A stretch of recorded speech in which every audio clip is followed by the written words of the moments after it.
Declaration of Invention. He then submitted a Declaration of Invention in 1998. And following that, a US patent was released on October 14, 2003. And it's actually patented as the 3-29-5. So it's a little bit of an interesting historical note there. That's based on where it was located. Field 3, row 29, tree 5. And then, 3-29-5 available for commercial propagation shortly after, which is commonly known as the gem variety for all of us. Next slide, please, April. From the patent directly, it read, a new and distinct variety of Persea americana plant having the following combinations of characteristics: exhibits a vigorous, moderately spreading, upright growth habit, is less alternative bearing than the Hass variety, and fruits well every year. Forms ellipsoid shaped, generally black skinned fruit that is well distributed around the tree, which lacks shoulders, commonly is larger than that of the Hass variety, and matures at approximately the same time as the fruit of the Hass variety, having yellow-green flesh of excellent eating quality that is free of obvious fibers. Forms leaves in greater quantity than the Hass variety that are similar in appearance to those of the Hass variety, and displays moderate resistance to the Persea mite. I just thought that was pretty interesting to reflect back on what they submitted for the distinction on why it's its own variety on the patent. All right, let's talk now about what we've seen over the last 4 years. So that top line there, obviously there's a lot of numbers. I just want to point out the top line in 2018, just under 550,000 pounds were shipped. In 2019, little over 800,000 pounds. Jump into 2020, little over 1.3 million pounds. And then when you look at this season that's just concluded, just over 2.4 million pounds. Now I want to do a comparison of the 2021 Hass production and the 2021 gem production. So for gem, there was just under 2.5 million pounds produced this year. That number came from the AMRIC assessment reporting through September of this year. We've identified bearing acres, which we consider to be 4 years or older, at 287. That was based on grower survey responses. And there are another 230 non-bearing acres. And so when you do the math on that, it came out to about 8,711 pounds yield on the gem variety per acre. Now looking at the Hass variety, little over 254 million pounds this year. Bearing acres are at 45,000, which is determined by grower survey responses, but also the aerial imagery that we work on. And that nets out an average yield per acre of 5,652 pounds on the Hass. So when you look at a difference of the 8711 on the gem, the 5652 on the Hass, for this year, 2021, the net difference was 3,095 pounds more off a gem acre, which represents about a 54% greater return yield-wise than the Hass. Now, the size curve, as you read in that patent, it was accurate in terms of it typically sizes much larger. So I've highlighted 5 sizes there: 32, 36, 40, 48, and 60. And if you go all the way to the far right column, I just want to contrast the 2021 Hass, which is the second from the right, against the 2021 gem. And you will see if you start at the 40 and larger on the Hass, that accounts for about 10% of the fruit. On the gem, closer to 50% or a little bit more of the fruit. So definitely trends much larger on the size curve. I know I've heard from folks out there that while that can be good, it can also be a little bit more challenging for those shoulder sizes, if you will, on the marketing side. But I'm sure we can have that kind of conversation in the meeting today. So there's a lot of numbers there. And for those of you that aren't aware, this kind of information on the pounds and dollars by variety is available on the Commission's website. It's posted. It takes about a month and a half to 2 months after the conclusion of the month to get it all updated from the packers. But I want to call your attention to 4 boxes there. The first one is the total Hass pounds. As I mentioned earlier, 254 million plus. Total gem pounds, just under 2.5 million. dropping down on the right side of the ledger to the dollars side, and you'll see Hass represented 94.69% of the total California crop, and the average price per pound netted out at $1.21. And moving over two columns, you get to the gem, represented 0.92% of California's 2021 crop and came in at an average of $1.19 per pound. Just one quick slide on what Jan and her team have been involved with over the last couple of years specific to gem. You know, this last year, based on the avocado crop, the gem avocado crop outlook, with the volume and the differentiation as a new variety from California, it presents, we presented in retail presentations February through April 2021, knowing it comes off a little bit earlier than Hass. CAC staff worked with handlers in specific retail target accounts that are outlined for CAC promotions to support gem. And then May and June, they targeted as peak promotion time for gem avocado varieties. On the merchandising approach, our team targeted tier 1 retailers that look for marketing unique variations of avocados, like Fuertes, Reeds, Pinkertons, and et cetera, and showed preference for California fruit. Also create presentation slides on unique characteristics of California gem avocados, along with photography on gem avocados to have ready for retail use and signage, ads, et cetera, on the CAC website. We developed promotion opportunities as a niche variety to support higher FOB pricing and premium image, much like the Morro Bay area that CAC supports each year. We are working hard to align with handlers so as not to pressure growers on volume available to retail. But as I've said many, many times, and many of you have heard me say this, the commission, as we are out representing the California brand, we don't handle or sell one piece of fruit. And so it's always a bit of a chess match, if you will, to ensure that where we're going to be conducting our retail outreach and promotions, the fruit will be supplied by the packers that are locked in with those retailers too. All right. Now we're gonna shift gears and we're gonna get into our grower panel, the real heart of this meeting. And first up is gonna be Sal Dominguez. Sal farms 1,000 acres in Santa Paula with 123 acres of avocados. Sal is very bullish, as you'll hear, on the gem variety. He's got 21,000 gem trees on 35 acres, which works out to be about 600 trees per acre. He plans to plant another 25,000 gem trees in the next 4 years. He's got a current spacing of 5 by 14 with every 6 row and 18-foot box row.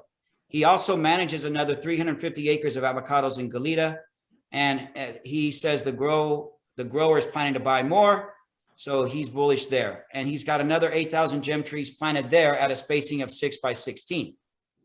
Next up will be Henry Dominguez. Yes, Sal's brother. And he has 114 acres on 2 properties, which include lemons, Hass, and now gems. He's got 34,000 gem trees planted over the past 4 years on 66 acres. He's not quite as dense as Sal is. He's got a meager 515 trees per acre. And he's got a spacing of 6 by 13, again with the 18-foot box row every 6th. Then we have Robert Jackson. On there, yeah. Robert Jackson, the Fallbrook area. He's a California attorney who specializes in representing victims of wildfires that have been injured or damaged by the negligence of utility companies. He also has 4 avocado ranches in North San Diego County, with 3 now dedicated primarily to high density gem avocados and reed avocado planting. His ranches range in size from 40 acres to 90 acres. And he has studied the attributes of avocado varieties that have been successful in high density plantings. And he'll talk more about what his density plantings are in a bit, along with Jaime Serrato, who's a grove manager about 2,000 acres.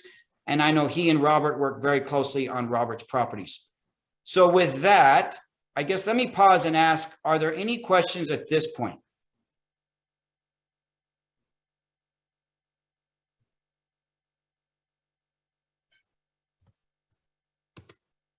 Not sure what that chat is. Oh, Miss April, perfect. All right. Well, with that, I'm going to hand off to Sal, and Sal's going to give some overview of what he does in terms of gem production and what he's seeing, and then we will keep it moving. Sal, welcome. Thank you. Thank you, Ken. And thank you to all of you for participating in this. What I am going to share with you is my observations on my ranch over the past 7 years. My first major planting of gems was in June of 2014. I did an additional planting in June of 2015. Those two blocks basically equate to about 12 acres.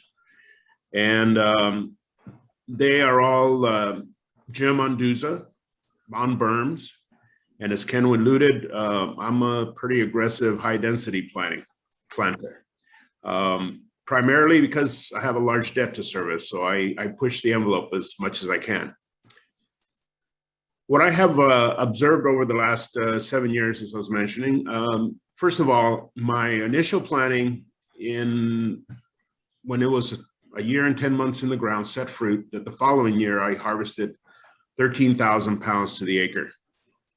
At present time, we are looking for next year's harvest. And this is, I was thinking about this conversation before the wins that we had last Thursday. So I will refer to those. It's a little, probably a few pounds less now after the wins.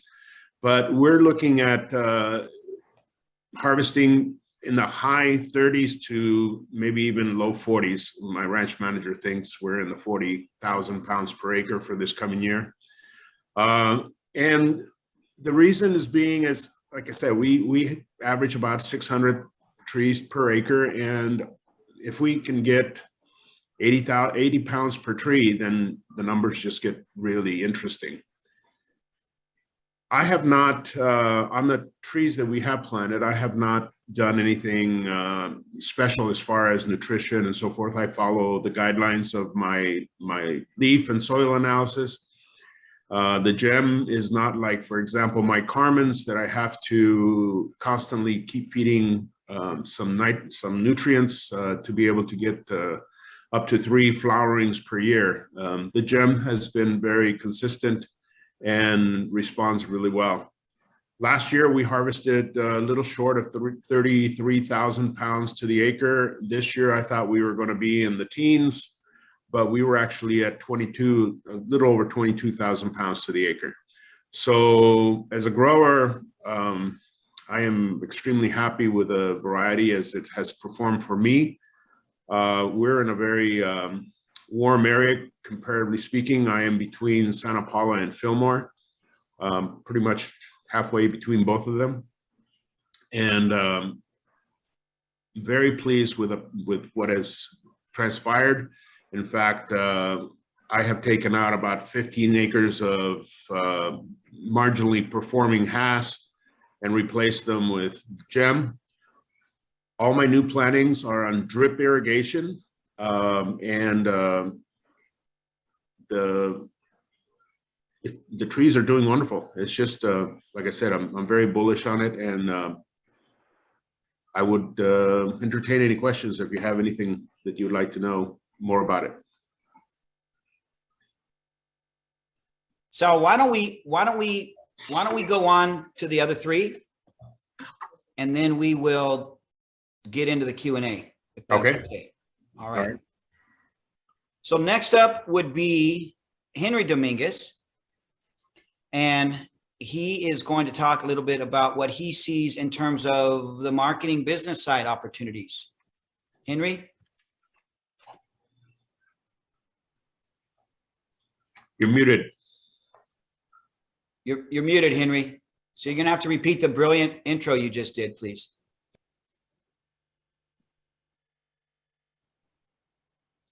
Can you hear me? There you go. Thanks, Ken, and thanks, Sal. And good morning, everybody. I want to cover slightly different, more on the business case side of what the gem offers, and to complement what Sal was talking about from a production side. So in addition to the benefits in terms of the tree structure that Sal talked about, as well as what we've actually seen in terms of heat resistance and wind resistance or lack of loss compared to the Haas, and the benefits of the cultivation side. On the profitability side, the numbers that Ken alluded to from the historical as well as the numbers that are pretty staggering that Sal described.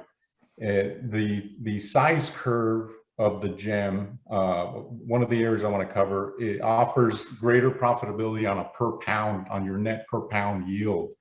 The second area I want to cover in a little bit of detail is more of a provocation and why the long-term pricing of the gem should right itself over time, and I'll explain why I believe that. And then the last one is more of a strategic approach to the a point of different strategy that we talk about to whoever will listen to us. And it's really, none of this is new. Some of it is number based, like I'll describe on the size curve.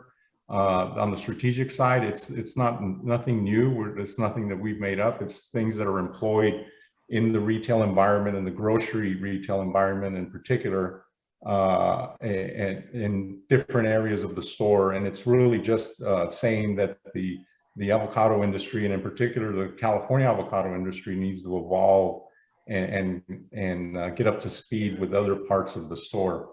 So first on the size curve, it's numbers driven. It's easy to understand, at least for me.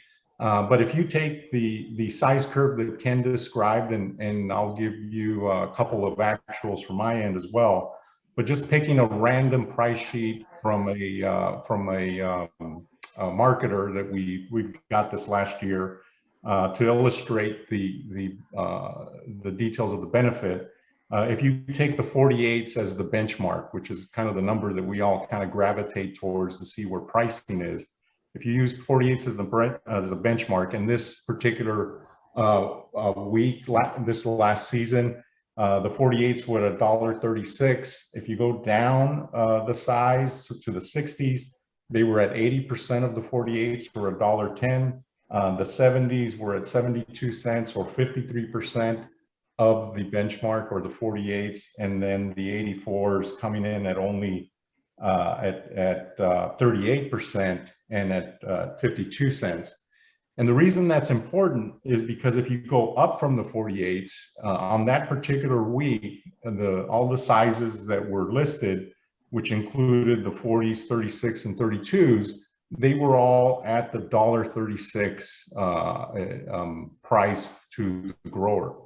And so why that's important is that so the greater production that Sal talked about will result, because of the gem characteristics, will result in a greater net per pound yield. So not only will it give you greater production for all the reasons that have been discussed, but it also will give you a greater yield for the pounds that it gives you just from the benefits of the size curve. The example would be, and you all can apply it to your own yields on the Haas, but the example would be for me, leaving the 48s, let's assume that the 48s are, you give that to the Haas size curve side. The size curve on the gem at 40 and above was at, for me, this last year was at 98%, almost 99% of the crop, versus the 48s and below was at about 10%, a little over 10%. And if you look at my Haas production for the same period, the 48s and below were more in the 70% range of the yield. So just by the sheer nature of what each size, the pricing on each size is, you're going to get a greater net net result on a per pound for the extra pounds that the gem will produce. So that's a significant advantage to the grower, both in terms of the total pounds that the tree will give you, as well as the net per pound that you will receive based on the current pricing structures that are out there. The second point I wanted to make with regards to the future of pricing and what we should expect and what we should insist on is more of a provocation.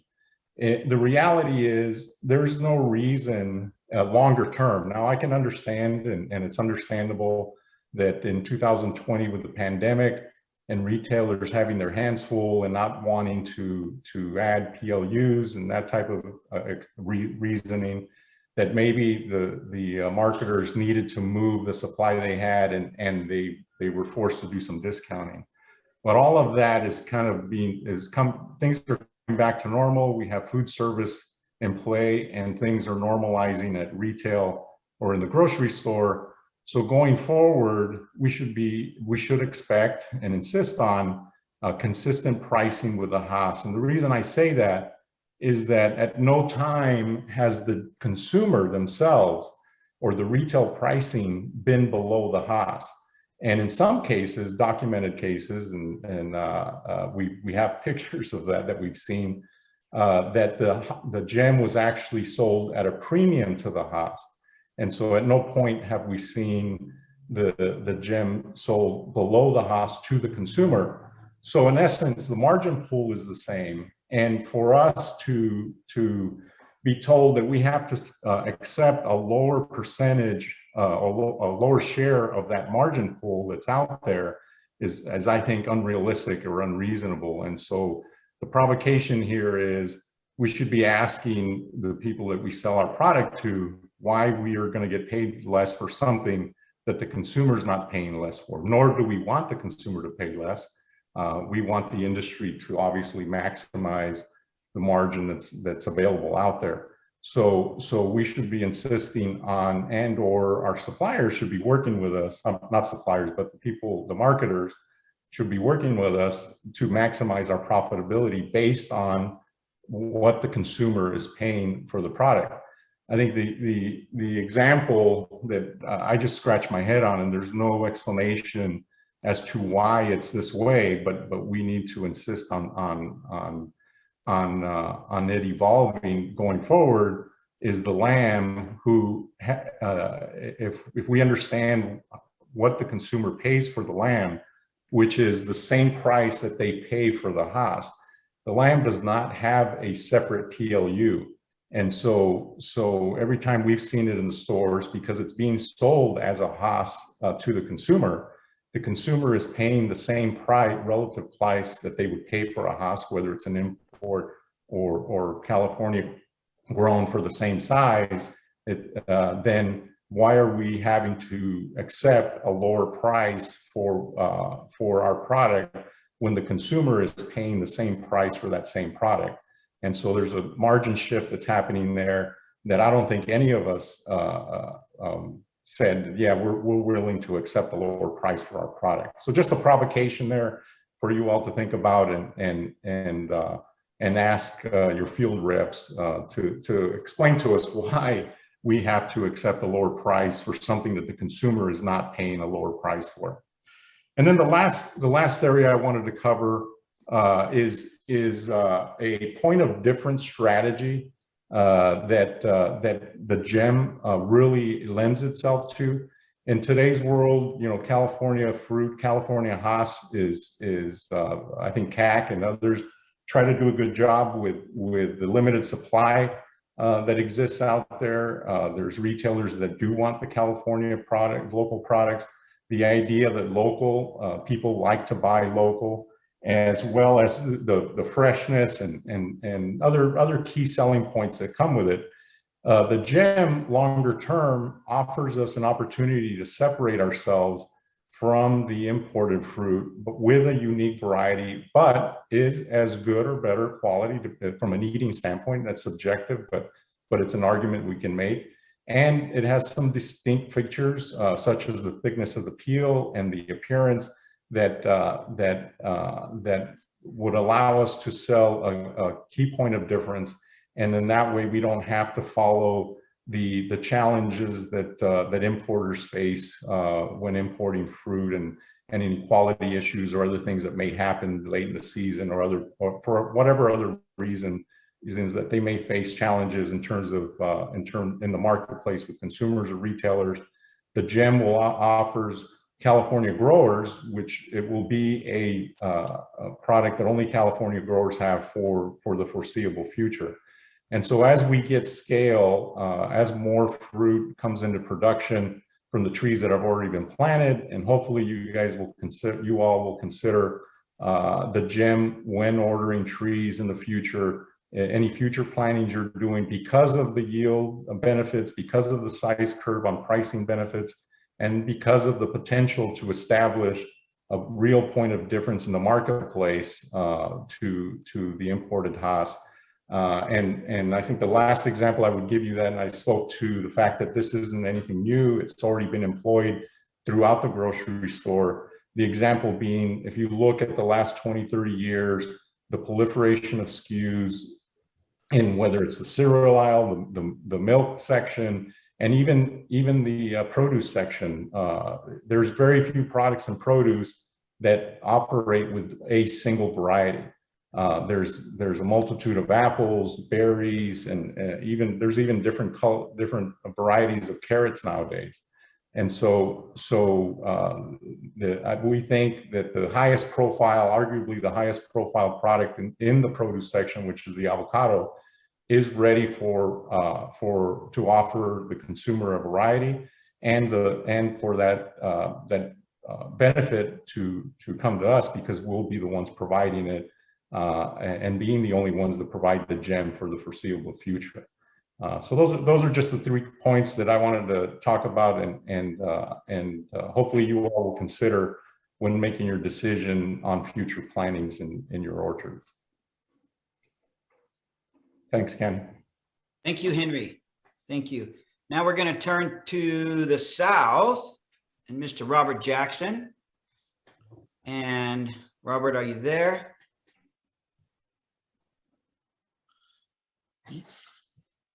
Yeah, can you hear me? I can hear you. Excellent. Let's try this.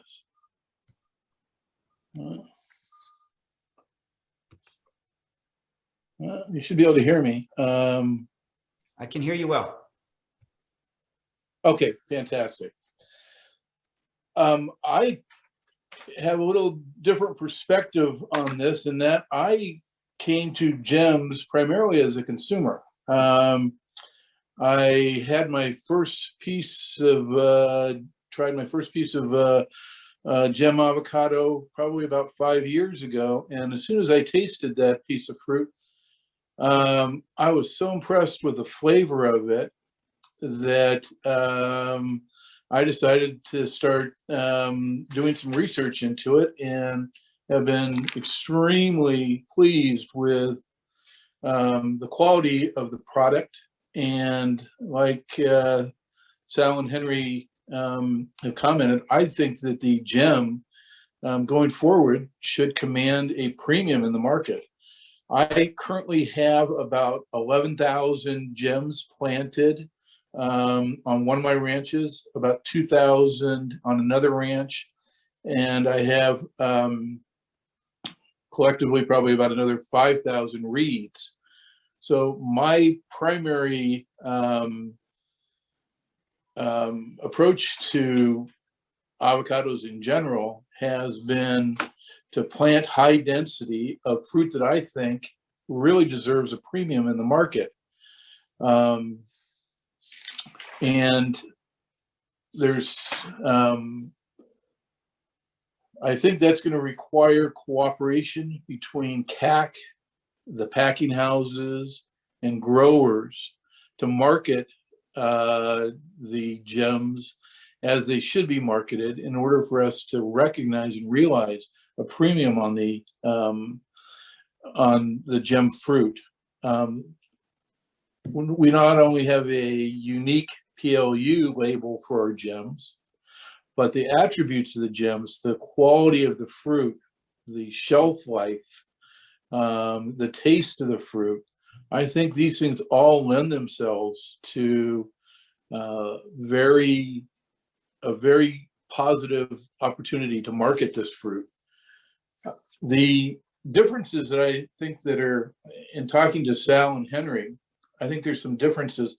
Our density down here is not as high as it is where they're at. And that's primarily because I think they're going to talk a little later about how they're doing a lot of their plantings on berms. Down in Southern California, where I'm at, down in the North San Diego County area, a lot of our geography does not, and our soil structure does not really lend itself as well to the berm plantings. So my density generally is about 375 trees per acre. I'm going to let Jaime Serrato, who has been managing, and he's the one that's really been implementing all of these changes for us. I'm going to let him talk about it, but we're typically at about 375 trees per acre. And we are doing them on a fairly traditional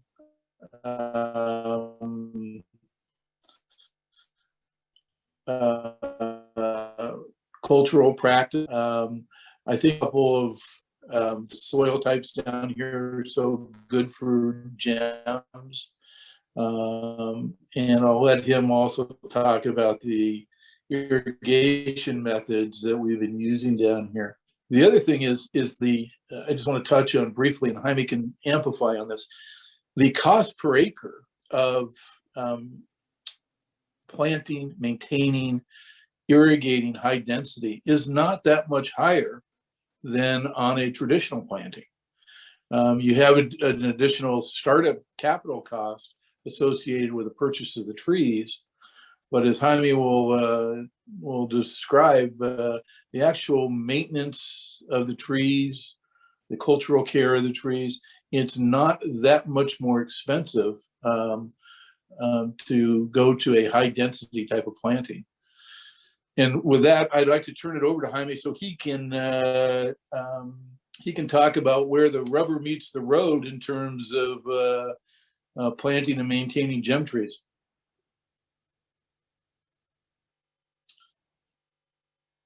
Jaime, you're on mute. Hold on. Yeah. Jaime's on mute. Could you help him? Oh, yeah, I will. Okay. She's gonna hold on. She's gonna come in there and help you. One sec.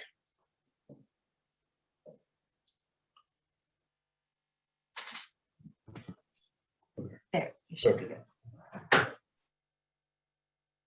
Can you hear us? Yeah, can you hear? Okay.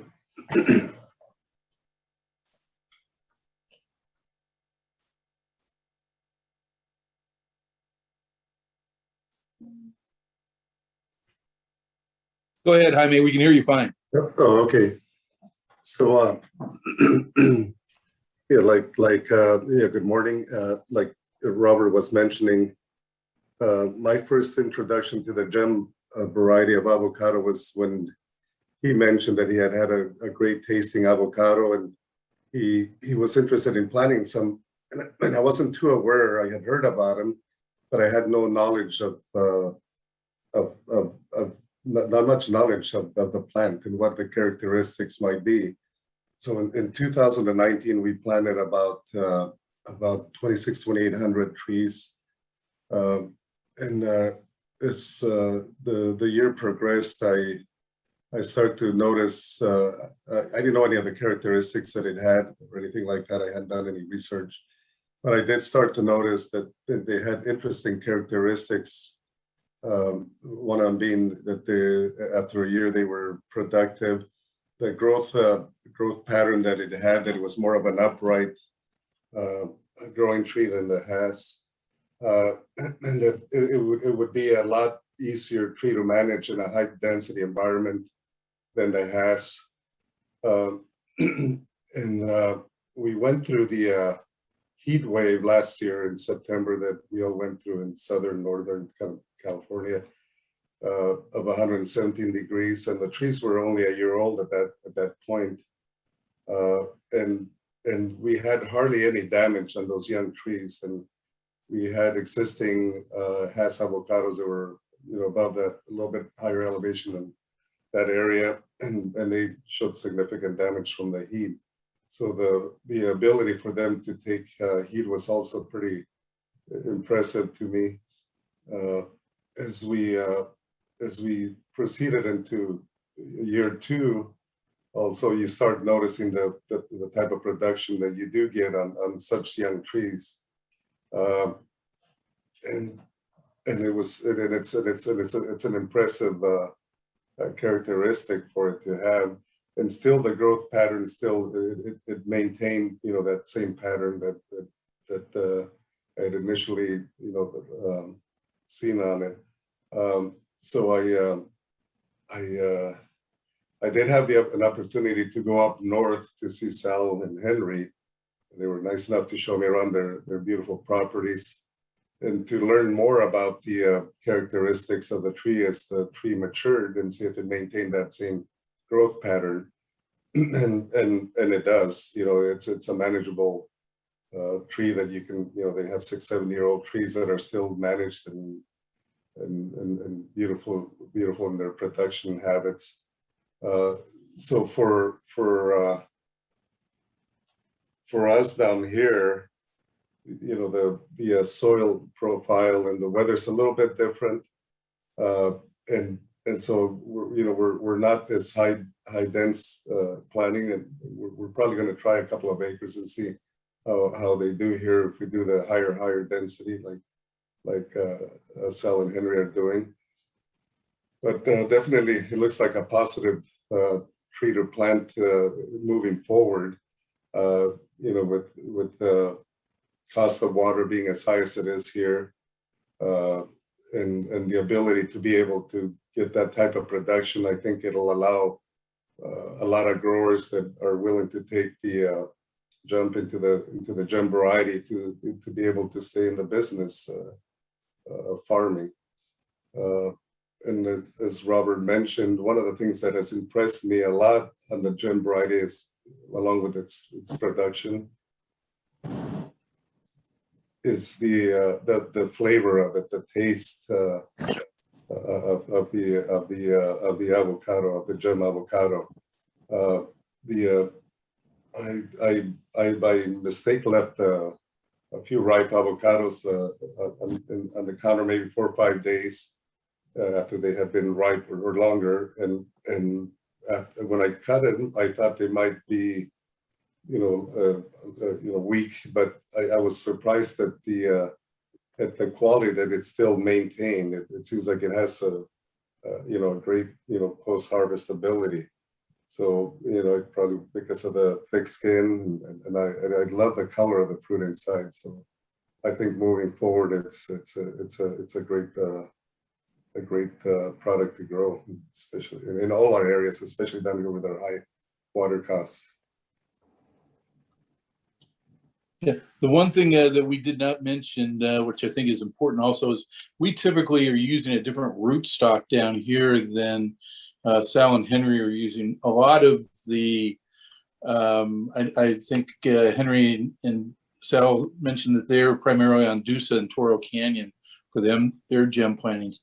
Most of our rootstock down here that we're using on our gems is the new VC207 rootstock. And with all of the trees that we have planted so far in the gem varieties, I think there's total, the larger planting of a little over 11,000.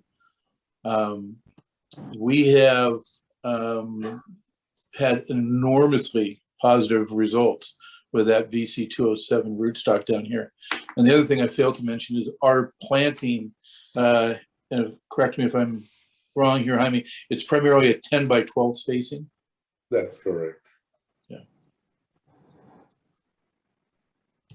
And I think because of the salt tolerance of the rootstock, what we noticed, the first planting that we did with the salt tolerant rootstocks was Hess planting, and at 2-3 years old, they outproduced trees that were 4 or 5 year old right next to it. So their production was significantly higher with the salt tolerant rootstocks as well.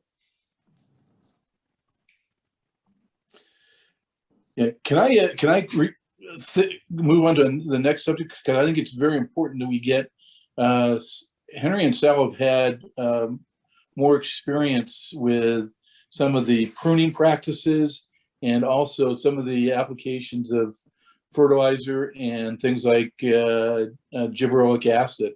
And I think it'd be positive if we could get some of the benefit of their experience with the cultural practices and the fertilization that they think is works best with the gems.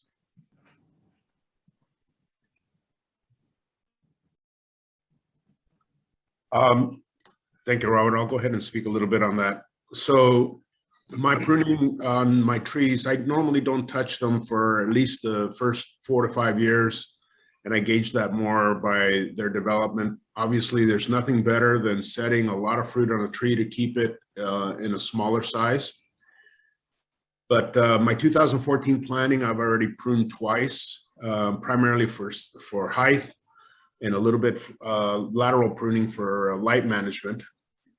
I have skirted my trees, which I left them alone for a couple of years, and then I was just setting too much fruit on the ground that is obviously unmarketable, and I just hated to see that. So I went ahead and skirted them, brought them up, knowing that a tree's only going to set so much fruit, and I'd rather it set it up on the higher sections as opposed to touching the ground.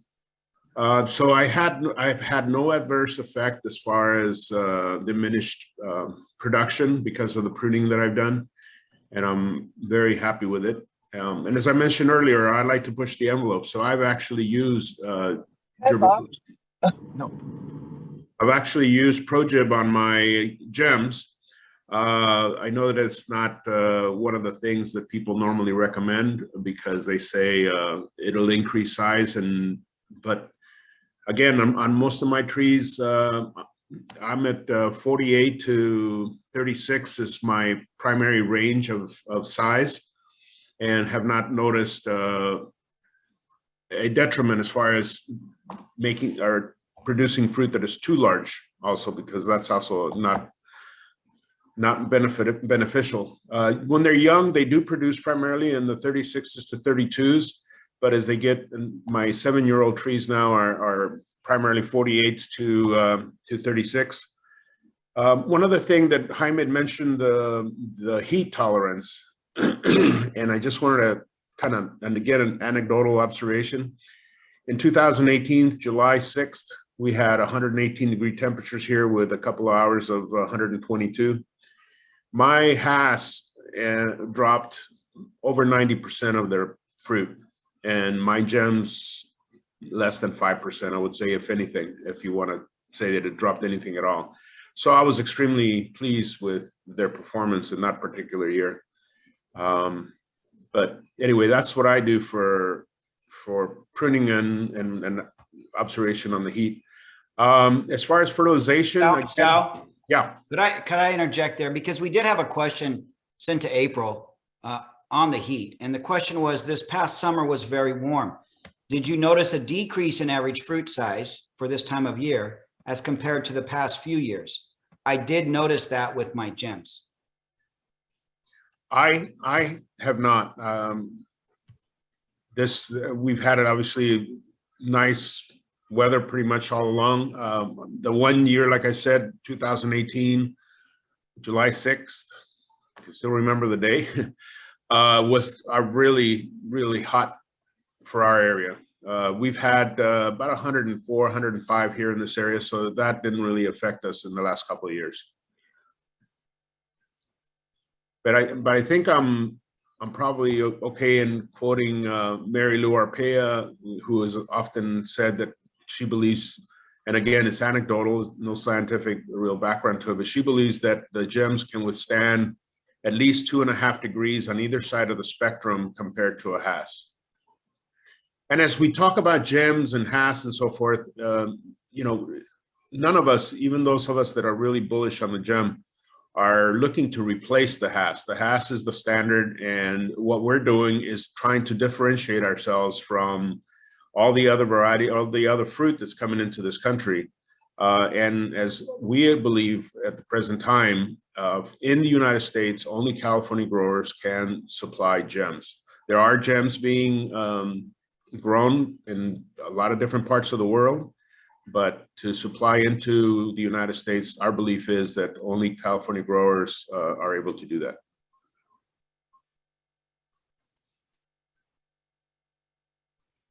So we have another cultural type question, and then there's a separate POU question, which I will address in a bit.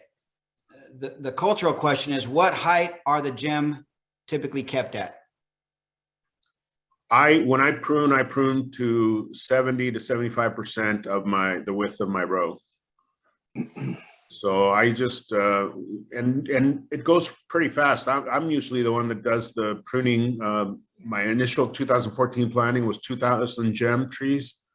And I go through with a pole saw and take the tops off and then come back with some loppers and work the sides.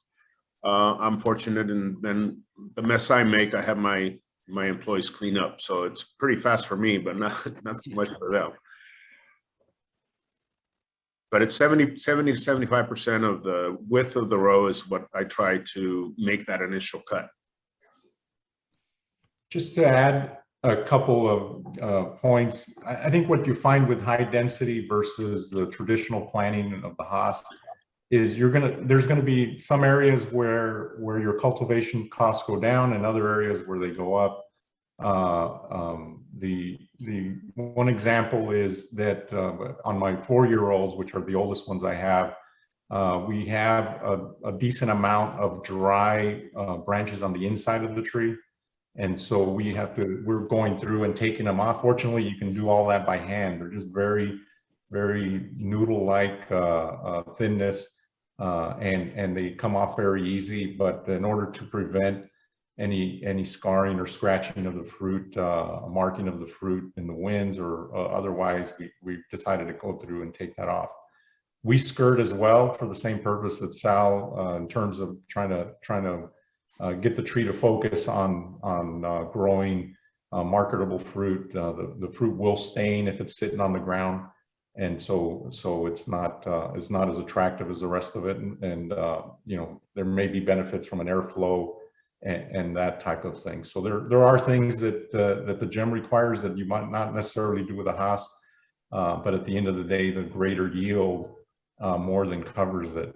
With regard to the nutrients, really we follow the recommendations from Brokaw and their team, and we provide the same nutrients on a per acre basis on the gem that we do the Haas. So technically, our nutrient costs per tree are less just because of the sheer number of trees, which then yield greater production.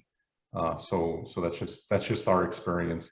With a couple of examples of the differences in how to manage a tree. Excellent. So John Cornell, yes, sir, you can ask a question directly via the microphone. Welcome to the conversation. Thank you, Ken. Actually, I have both an announcement and a question. My question is, does anyone have any experience growing gems on VC 801?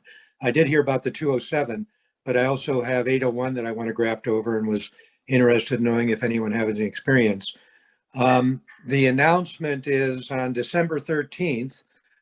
I'm involved with a group that is going to be holding a 1-hour webinar. We're calling it the Avocado Cafe. And our guest speaker is going to be Francisco Mena from Chile. He's a worldwide consultant, and hopefully a number of you will be getting invitations. But if you don't, feel free to contact me at avocadoguy@gmail.com. Thank you, John. So the rootstock question. Any input there? The only thing we do have some of our gems are on the Dusa rootstock. I would say that the VC 207 is showing better salt tolerance down here in the San Diego area. As Jaime said, the heat tolerance also in the VC 207 rootstock has been outstanding.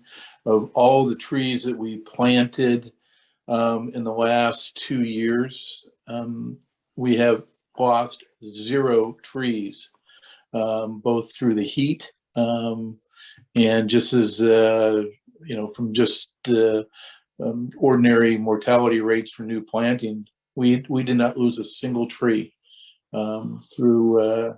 So I'm a strong advocate. I heard Mary Lou Orpea's name mentioned, and she was a big advocate, and I listened to a lot of her presentations on this new VC rootstock, and I am very bullish on it. I think it's got a great future for the gem fruit.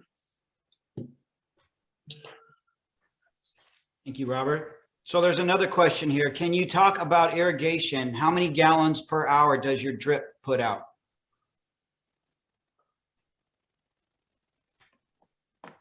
Go ahead, Henry. On our 100% of our gem is on drip, and we have the half gallon, 18-inch apart drips, and we've over time kind of experimented and recently put in moisture sensors, which have kind of opened our eyes to how the berms react, which may be different from non-berm plantings. But we'll water do a main watering once a week, and then a partial watering on any given block midweek, just to make sure that that those top 8 inches are the roots can stay active. But with drip versus the sprinklers, the neoprene sprinklers, I believe they're called, that we have in the Haas, we use less water, and we believe it's because we're able to concentrate the drip on the berms, and so we're using less water with 4 times the number of trees. Would be the example I would give. So drip definitely is the way to go, and I think the berms lend themselves to drip systems very well. Robert or Jaime, you want to weigh in on what your operations are doing? Yeah, Jaime, I'm going to let that's way past my pay grade. I'm going to defer to Jaime on that.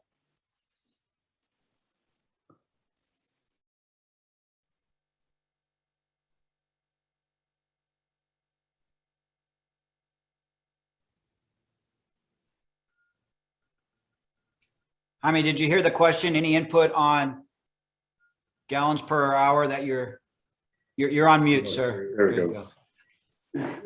So yes, sorry about that. We're not using the drip. We are using a low volume sprinkler, and we do have a sprinkler for tree, and it's 14 gallon an hour. And we're finding, like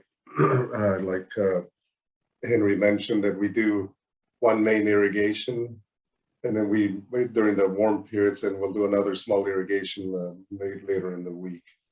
But the white water requirements, even though you have more trees, it's still the same as if you had the 109 trees planted per acre on that regular Haas planting. But they're reacting pretty well to it. We might try some areas with drip irrigation also to see how we do in our area. But at this point, we're using that low volume sprinkler, 14 gallons an hour. Thank you. And then a follow-up on the irrigation questions. How many rolls of drip line do you use per tree? And then another one, how many hours watering? Once per week? Question mark. When you use drip, you really have to use 2 rows, one on each side. And again, the berms work well for us in terms of getting coverage on the berm so that you maximize the ability of the roots to grow throughout the berm. Depending on the time of year and the during the time that the tree's growing and or the weather determines really the number of hours, and then also the age of the tree. And a lot of this, as I mentioned, come from recommendations from the Brokaw team. But as the tree matures, you add time. But for example, the 3-year-olds that you see off the freeway, the older ones, this time of year we're doing 4 hours on our main watering at a half gallon with half gallon drips, and then if needed, the 1 hour at midweek. Ken, for my instance, I'm on really rocky soil. So I normally try and do 6 hours twice a week just to maintain some moisture. It rains pretty fast here. But yeah, as opposed to Henry has much heavier soil. So yeah, you have to kind of, with the moisture sensors that Henry just alluded to a little earlier, and just your gut going out there with a shovel and keeping an eye on things. But again, the high density really lends itself to making better, more efficient use of the water you're putting out.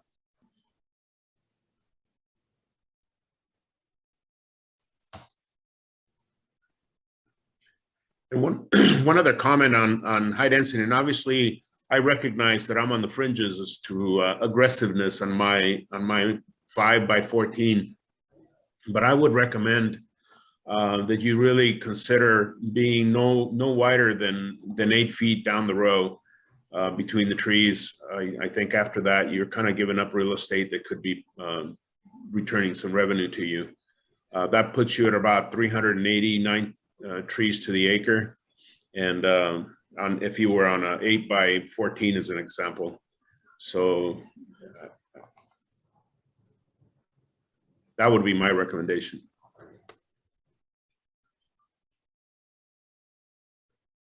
Henry or Sal, have you tried or experimented at all with girdling any of your gem trees?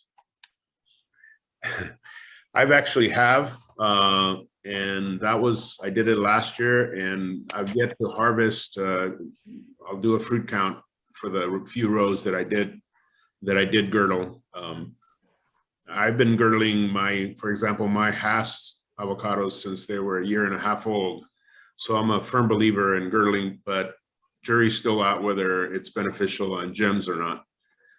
You have to be careful that in such a productive tree, you're not pushing them too hard. But I have experimented. I girdled about 10 rows just to do a contrast. We have no plans to girdle. I'll leave that experiment up to Sal. We had a question regarding cold weather and how do gems perform with cold weather? I actually, one of the two properties actually kind of sits in a little bit of a swell, and so the cold will come in and sit there instead of continuing down toward the river. And I can tell you, when the trees are young, they'll get the trees themselves will sustain some damage if you don't manage the cold. So the cold will affect them. The question from a production standpoint, though, if they get stress from cold, then you're going to lose some production on that following set. So the key is to keep them, protect them from the cold as much as possible. Sal alluded to that it could be better than the Haas on either end of the spectrum. The only side that we've really truly seen that is on the heat side. I think the cold is still something that needs to be proven. So it's something to really look at closely and make sure that we're protecting them during the winter. And Henry, don't run away yet. A direct question for you. Are you using Syntex vertical sensors? No. I'd have to look up the ones we're using, but it's not the Vertex. And then I just had one come directly to me asking if you're using pollinators, what variety are you using for gem blocks? To all of you. I have pollinators in my older plantings. I didn't really put too many into my newer ones, but I'm using Zutanos and Eddingers, and I find the Zutano probably a little preferable. We don't really have active pollinators, but we do have bees at almost all of the ranches. So rather than using a varietal pollinator, we have bees that are helping with our pollination process. We have pollinators in our orchard, although we did not, we weren't very disciplined in how we placed them. And I would tell you, and because of that, both in terms of quantity and their placement, but I would tell you, again, talking about my property down along the freeway that you all may see, I can't imagine that the trees would set much more than they already have. The 3-year-olds that will harvest at 4 years. So we ended up resorting to using pollinators as windbreaks in the subsequent plantings. But I would, to me, I can't imagine that the trees would set more than they already have if there were pollinators around them. Another question, as trees are maturing, are you seeing less scarring? From my perspective, yes. The first year, I did experience some scarring on both plantings that have yielded fruit already, and in the third year harvest or the second year set, the scarring almost went away completely. There was a little bit, but just as a reference, I was in the third year harvest. We were getting 91 to 93% first grade. So we were very happy with the results, and the set that we have now for next year's harvest seems to be in a similar path, very limited scarring compared to what we saw the very first year, which was the very first set. We had a very similar experience down at our ranches.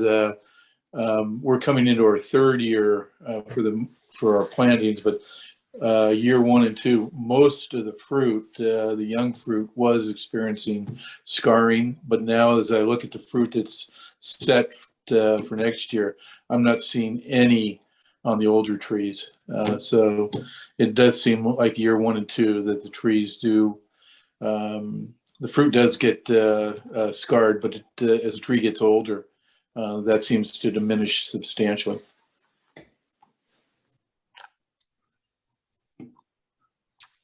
Follow up on the cold question. At what temperature do you turn on frost control? Mine goes on at 33.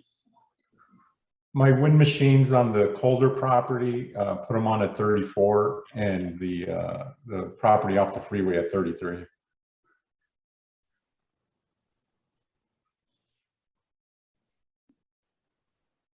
And they're all automatic.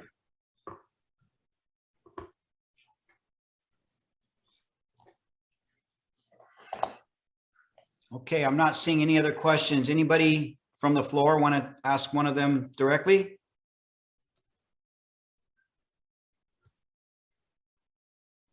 Okay, well, while you're contemplating any last questions, I will broach the GEM PLU question that was raised to me. And I want to be clear, this was about 3-4 years ago. I don't know specifically, but there was talk among the Packers about pursuing a PLU on GEM. And at that time, the commission helped facilitate the direction they would need to go to get a PLU if in fact they decided to do that. Ultimately, the Packers did decide to get a PLU on GEM. And so one PLU was secured. And then earlier this year, there began another conversation about, should there be multiple PLUs, because there's multiple sizes, obviously. And there was a meeting of the minds of the Packers that we also sat in on. And coming out of that meeting was a decision to pursue PLUs that would mirror the PLUs on the Hass variety. At this point, that was probably in May or so of this year. At this point, I just saw a communication out among the Packers, and the decision has been made to go into a holding pattern, if you will, I believe at this point. So as far as I know, the additional 2 PLUs on the GEM are not being pursued at present, but that really will be ultimately a handler collective decision as to if, and if so, when that would occur.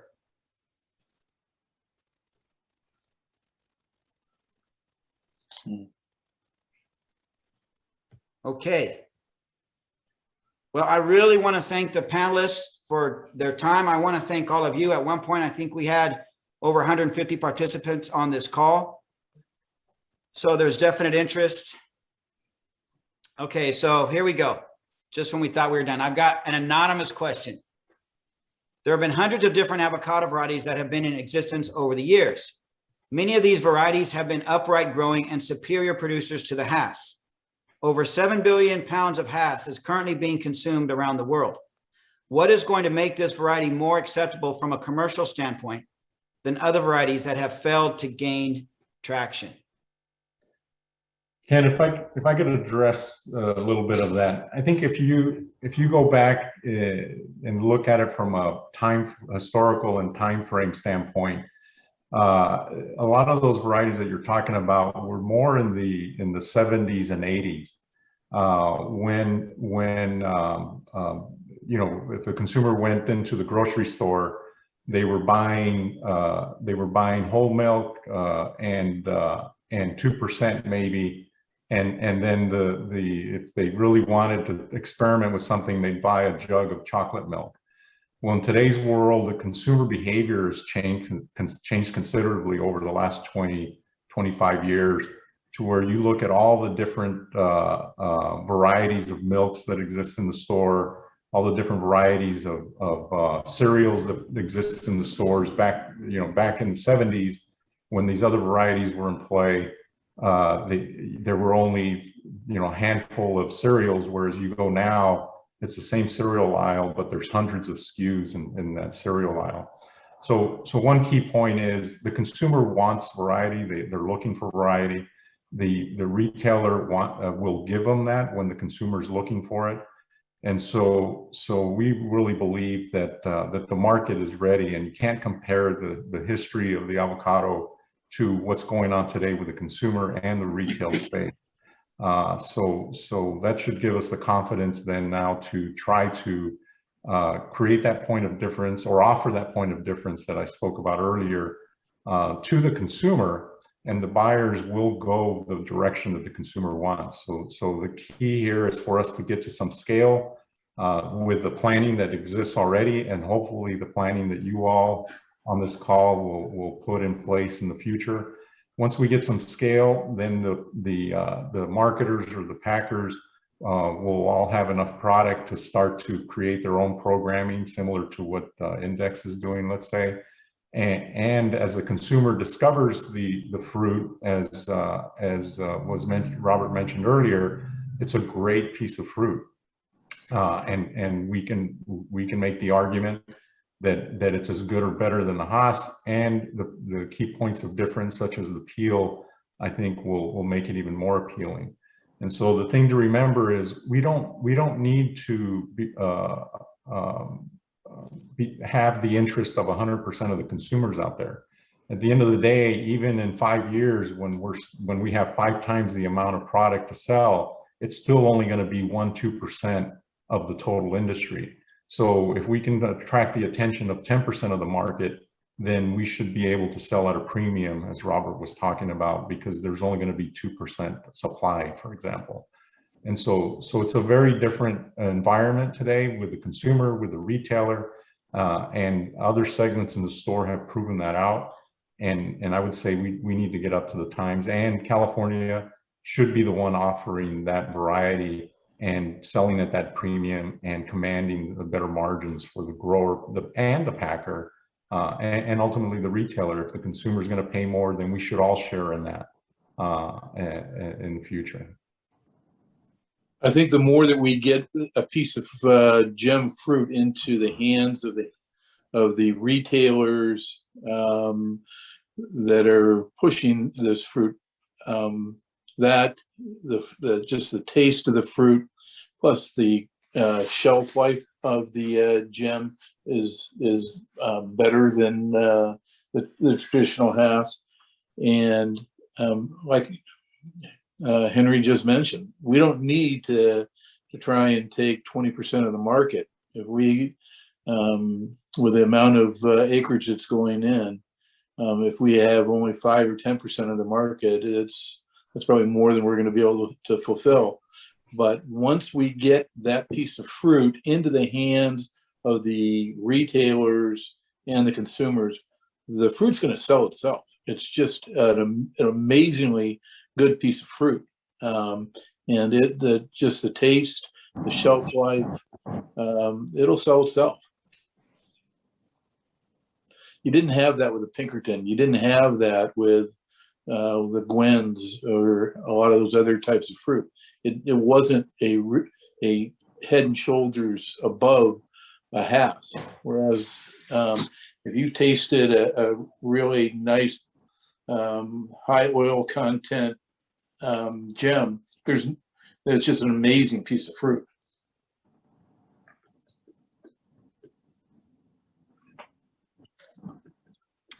Couple of things. The question on the PLUs came up. What is the PLU number for Gem? It's 3509. And then the second question, if Lamb and Hass share a PLU, can Gem share that PLU for retail? The answer to that is no. Once the cat's out of the bag, you can't go back and then say, well, forget that we wanted a PLU. We did explore that on behalf of the packers that were interested in that question. So. Yeah, I think a key point here is let's not get distracted with the PLUs. The PLU is an internal tracking and pricing tool for the retailer. The key point here is what is the consumer paying for the fruit and what is our share of that margin pool? And so we should be getting the same share of the margin pool based on the price to what we get for other things like the Hass. And we should be asking, why aren't we getting that same share for the lamb, for example? But that's a separate conversation. The PLU is just a tool that's used to move the product. At the end of the day, what is the consumer paying for it, and what is our share of that margin? Henry, follow-up question for you. Most people can't tell the difference between the Gem and Hass, visual and taste. How can we get a premium? Will that be an issue for retailers at Ring? I think at the end of the day, it's how it's positioned and how it's presented at retail. So it has a unique name. I think a ripened fruit is very similar, which is a good thing because the Hass is the standard, and it will be for as long as, or for the foreseeable future. And so but if you look at the fruit when it's green, it is different. And so from a visual standpoint, whether it's the point of sale, any packaging in the future, if we can get unique packaging for the Gem and be the innovators in that space, I think it will attract the attention of the consumer. But there's enough differences, especially the peel part. I think it'd be a feature that the consumer will gravitate towards, because if you we've all handled avocados in the past, and it can be quite messy. I think the Gem lends itself it provides a key point of difference in that sense. But I think visually, when it's green, it's different, and the size difference that we can offer the large avocado when the consumer wants it, as well as the taste profile. We can speak to things that are maybe more subjective, but if we sell them well enough through all the available means, I think we can get the consumer interested in something that's different, that's local, that has enough points of difference that they can speak to and be interested in, especially that high-end consumer that's willing to pay more for the product. So I would ask we've asked the packers to try to focus on the retailers that are looking for a point of difference, that aren't looking to compete on price, and that can offer something unique to their customers that are willing to pay more for a product. The other thing, and I think this has really got to be stressed in terms of the marketing, the Gem is unique to California. You're not going to get gems from other countries like we do with the Hass coming into our California markets, at least for now.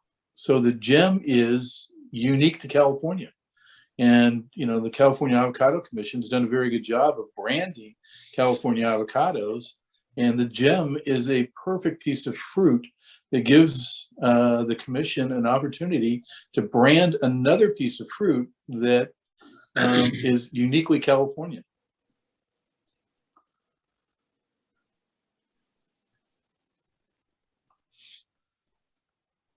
Okay, thank you. So on the harvest time, I've got a couple questions here. First, when do you prefer to harvest gem versus Hass for prime tasting fruit? And then what are your thoughts? Pick all at once, size pick a couple times? I'll speak a little bit to that. I'm part of the avocado inspection committee, and we've been doing some maturity tests with Mary Lou Arpea and her team on the gem. Right, currently the release is at pretty much the same as Hass as far as oil content. I think that we as growers, or at least the ones that I've spoken to, definitely my brother being the most prevalent one, we believe that we need to hold off until we have at least 27% dry matter, as opposed to the 22.5, I believe, that is the release level. We find a little bit of shriveling if you are below the 27. The fruit's still very tasty, but I think as growers, we would prefer to have a 27% dry matter, which puts us probably into late March, early April at begin optimum. I'm also a farm labor contractor, and so normally with the gem, we don't do size picking, only because, again, your size profile is such that if you went after 48s, you would leave maybe 2 or 3 pieces of fruit behind that wouldn't be economically feasible to harvest later. But yeah, obviously that's a personal preference, or work with your packer as to if they want a specific size. But normally, like I said, when I harvest, I just do strip because of the size profile.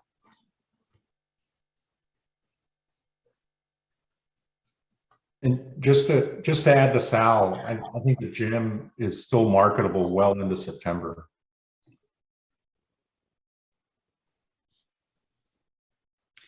All right, some additional comments. What market is expected for gem in the US or worldwide?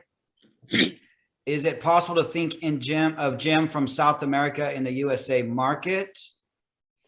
And then the gem is slower to oxidize when consuming. And then I guess it's a clarification. Additional POUs are being secured for 2023. I've shared what I know to be the situation with the POUs. So, and then does the harvest time change between north and south growing areas? And then just for kicks, one last question. There's a question about rodent control. So we're covering the whole gamut here, folks.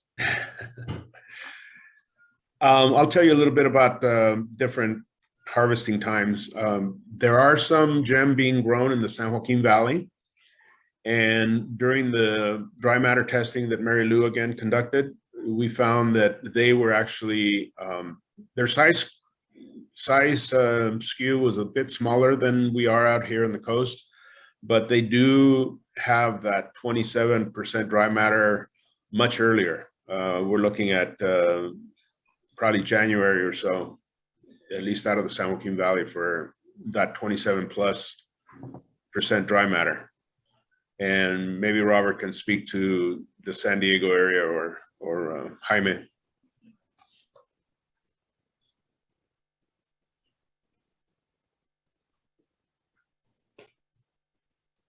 Jaime, go ahead. If Yeah, you have any thoughts on that? yeah, at this point, we haven't harvested our first crop. It'll be this year. For this crop that's on right now, that we'll be harvesting the first crop. So we'll see how it matures in this area. One of the things that I would add, as far as, because it's a super productive tree, that there might be some benefit to doing a size pick. And maybe it might not be your traditional size pick that you would normally do. Like Sal says, an 8-ounce would take most of the fruit off the trees. But you might want to do something where you do, like a 10-ounce or larger size pick too, just for those main purpose of taking some of the load off the tree. And so I haven't experienced that, but that's, kind of my thinking for this area, that we might do a size pick. It would be a larger than 48, it would be a 10 and larger, or even larger than